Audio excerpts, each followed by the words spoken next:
channel. My name is Raksha and I am a 11th CPSC grader. So 10th बोलने की इतनी आदत लग गई है कि अब उसको छुड़वाना पड़ रहा है 11th बोलने में. So I'm not officially in 11th class but अभी तक रिज़ल्ट नहीं आया है तो मैंने बुक्स वगैरह ले ली हैं जैसे मैं आपको दिखाया था अपने पिछले वाले ब्लॉग में. मैं आपको बताती हूँ कि मैंने कौन सा बैच लिया है.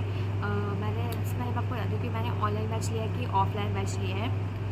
देखो मेरे हिसाब से तो ना ऑफलाइन में ज़्यादा अच्छा है ऑफलाइन बैच, क्योंकि उसमें क्या रहता है ना कि हम लोगों को कोई भी सेक्रीफाइस नहीं करना पड़ता, या फिर ना हमें ऐसा नहीं लगता कि हमें कभी कभार ना आलस आ जाता है कि मतलब ऑनलाइन क्लासेस में कि चलो हाँ एक दिन मिस कर देते हैं, 2 दिन मिस कर देते हैं, देख लेंगे रिकॉर्डिंग, ये होता है. पर ऑफलाइन में क्या होता है, जाना ही पड़ता है. तो ये इसका एक अच्छा बेनिफिट है और दोस्त वगैरह मिल जाते हैं, वो भी एक अच्छा है.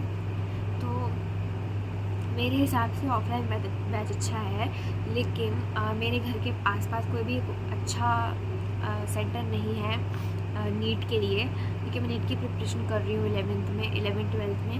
तो कोई भी ऐसा कोई भी अच्छा बैच नहीं है जहाँ पर मैं अपनी नीट की प्रिपरेशन कर सकूँ. पर हाँ, मैंने ऑनलाइन बैच देखा तो काफ़ी लोगों ने सजेस्ट किया कि मैं PW लूँ.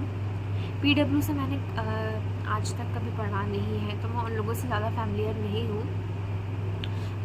पूरी 9th और पूरी 10th मैंने नेक्स्ट टॉपर से ही पढ़ा है, तो मैं सोचा कि 11th भी नेक्स्ट टॉपर से ही करें. जो उनका 11th का नया बैच आ रहा है प्रारंभ का, मैं सोच रही हूँ मैं वही लेती हूँ.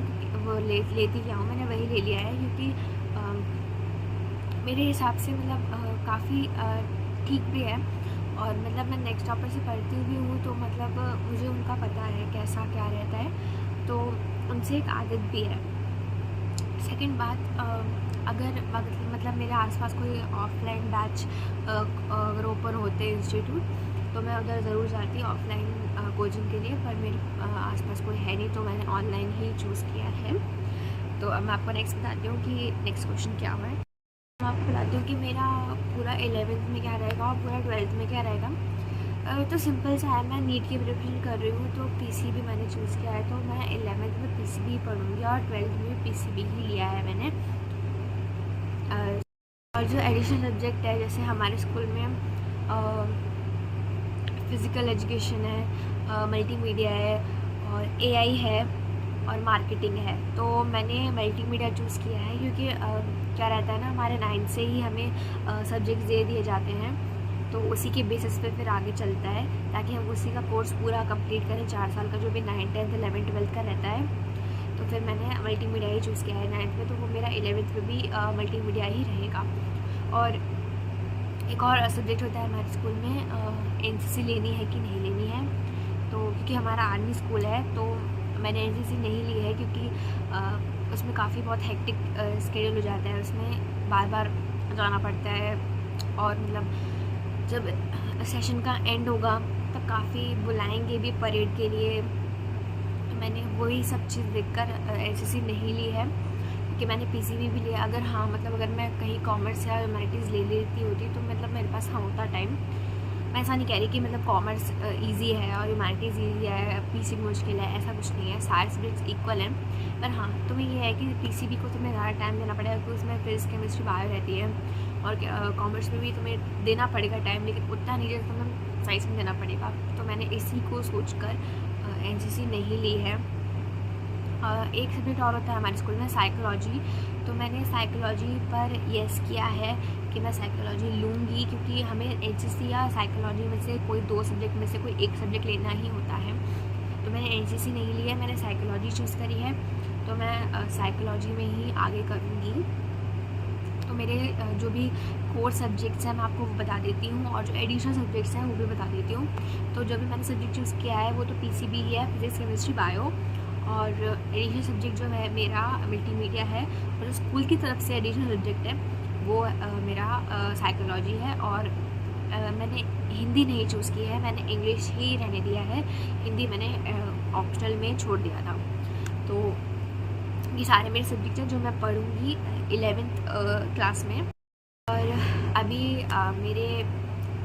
मेरा मल्टीमीडिया का जो एग्ज़ाम था वो 18 फ़ेब को हो गया था सबके।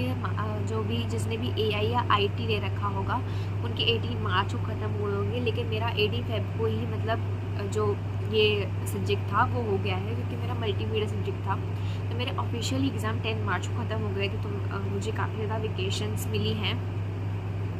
ऑलमोस्ट 21 डेज़ की मुझे वेकेशंस मिली थी और मैंने काफ़ी इन्जॉय भी कर लिया है। अब तो मुझे बहुत बोर सा भी लग रहा है, क्योंकि बुक्स नहीं है, तो ऐसा सोच रहा है कि काश बुक्स ही होती तो पढ़ लेते। लेकिन अब मैंने बुक ख़रीद ली है 11th की क्लासेस की, और मैंने आपको दिखाई भी है, और मैं आपको टू डू लिस्ट भी दिखाऊंगी कि मैंने क्या क्या लिखा है उसमें।